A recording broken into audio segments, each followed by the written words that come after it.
The key to this move is kick speed and kick placement. Powered by the rotation of the hips and the strongest muscles in the body, the quadriceps, at the point of contact, the kick is traveling 25 miles per hour and can impart 550 pounds of force. The wider the foot travels from the center of its axis, the more speed and power it picks up. More than enough to cause a knockout or concussion. Delivered to the neck, it can fracture the cervical vertebrae. The rotation of the torso is the basis for the strike's power. Because the torso has an effective mass far greater than the arms, its rotation can impart up to 400% more force to your target. And the last-minute rotation of the wrist can magnify that force even more. These alternating points of leverage are the basis for the move.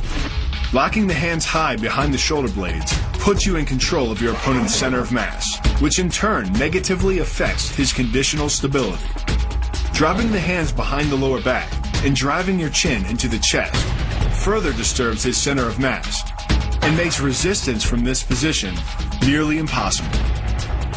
The application of maximum force ensures you maintain control while driving your opponent to the ground. The first elbow strike can accelerate to a speed of 25 miles per hour in less than a quarter of a second. Less than a third of a second later, the initial strike is followed by another, equally devastating shot. By employing the bony tip of the elbow, these strikes deliver a double dose of injury-producing energy and can result in a broken nose, facial fractures, or a wicked cut. By propelling your body into the air, you effectively become a human missile, hurling your entire body mass into your opponent's gut. The force created by the body's forward momentum is partially absorbed by your opponent, which can knock the wind out of him, or even crack a rib. But the coup de grace is the elbow chop. Impacting with the head at nearly 15 miles per hour, a solidly landed elbow to the head's frontal bone can knock your opponent out, fracture his skull, or cause serious spinal cord damage. Similar to Kung Fu, Bokator's techniques are named for various animals. There's the tiger,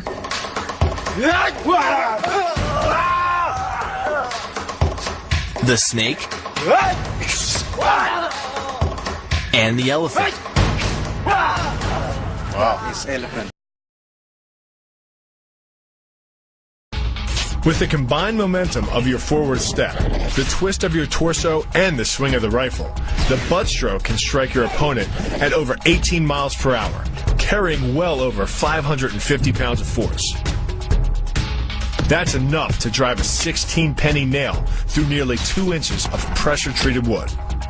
Add a follow-up slash and thrust with a bayonet, and the butt stroke becomes a real killer.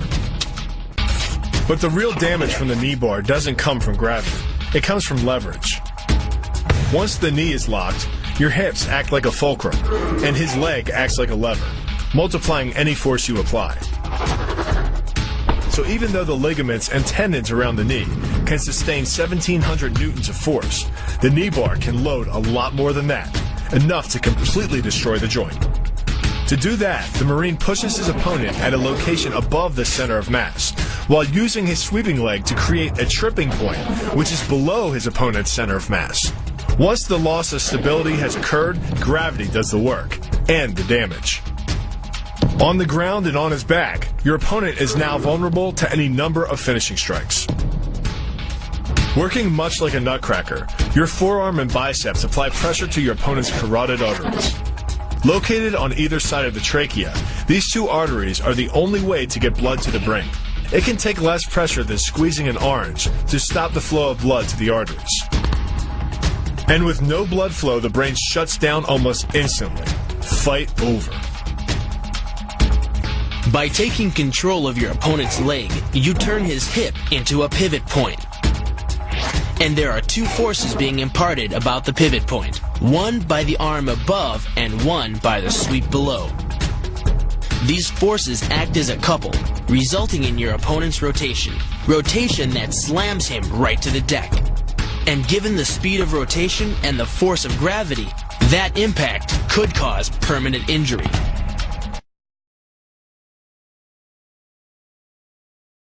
The move is difficult but devastating. there's no opposing object to push against, so all the energy of the move must come from the momentum of the leap and the acceleration of the kick. The snapping motion of the lower leg functions much like a coiled spring. When unleashed, the kick reaches impact speeds of 20 miles per hour and delivers up to 400 pounds of force to the opponent's chest. The key to this synergy of speed and power is punch technique, punch location, and punch frequency. With your elbows tucked in behind your fist, the energy of each punch is maximized. And because the punch is delivered to your opponent's core along a center line, the more directly that force is transmitted to his body. The effect is similar to that of continually slamming a battering ram against a door. No matter how strong, it can only sustain so many blows before it collapses. This kick is all about speed. The further the foot travels, the greater its acceleration, and the more dangerous a weapon it becomes. Powered by the muscles of the hip flexor and the quadriceps, by the time your foot reaches your opponent's throat, it's traveling nearly 40 miles per hour. That type of speed yields over 1,000 pounds of force, enough to puncture the Adam's apple and crush your windpipe. The power of the takedown is derived from the simple mechanical advantage you hold over your opponent. By wrapping up his striking leg at the upper thigh, you've placed your opponent in what's called conditional stability. If he remains stationary, he could technically maintain his balance indefinitely. But by driving him backward and initiating a sweep of his other leg, you've added two destabilizing factors, and the loose center of gravity simply cannot hold.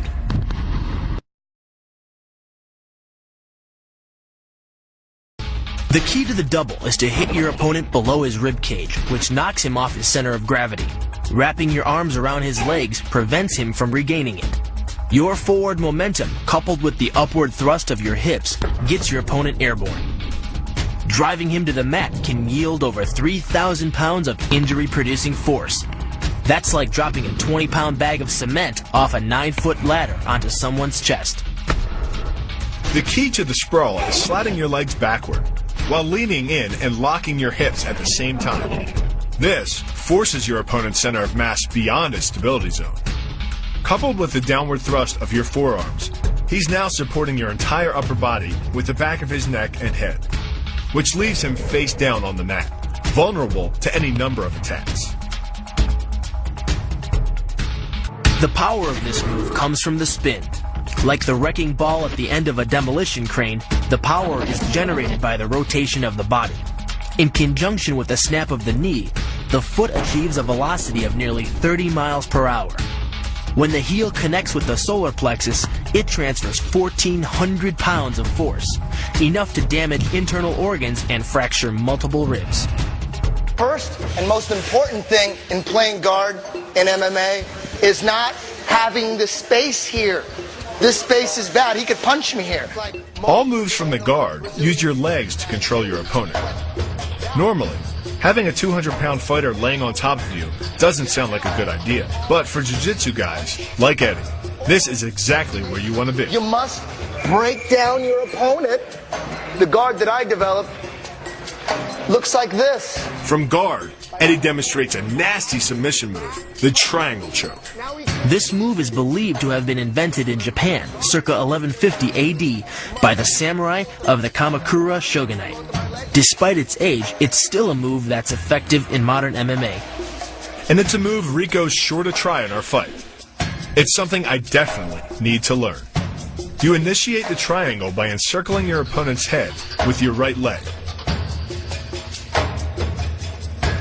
and crossing your left leg over the ankle, trapping your opponent's head and arm into a locked position. Finally, the fighter locks his hands behind his opponent's head and pulls. Right for a triangle.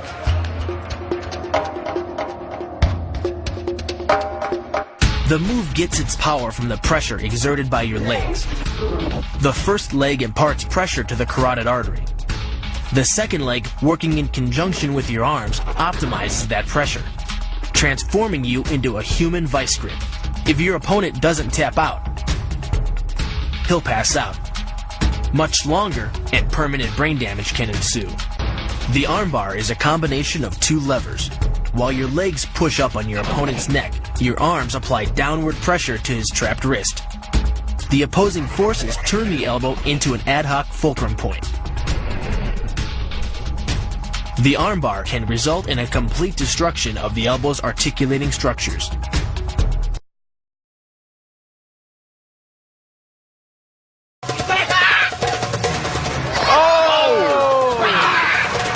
We're not going to be learning that move.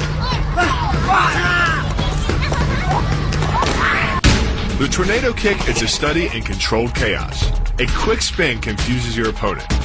Then one knee is thrust into the air, launching your entire body high enough to fire a powerful kick.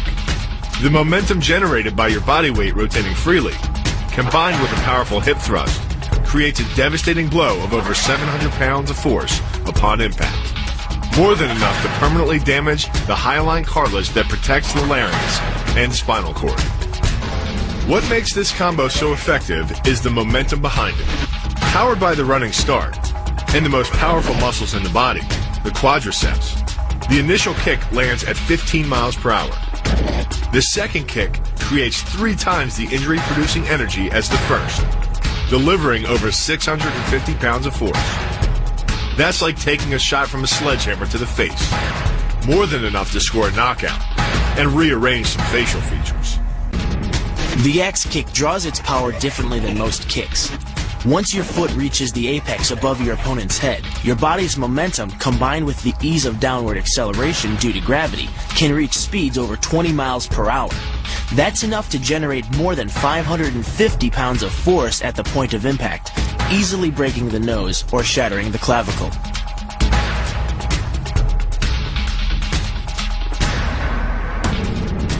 The power of this move comes from the spin.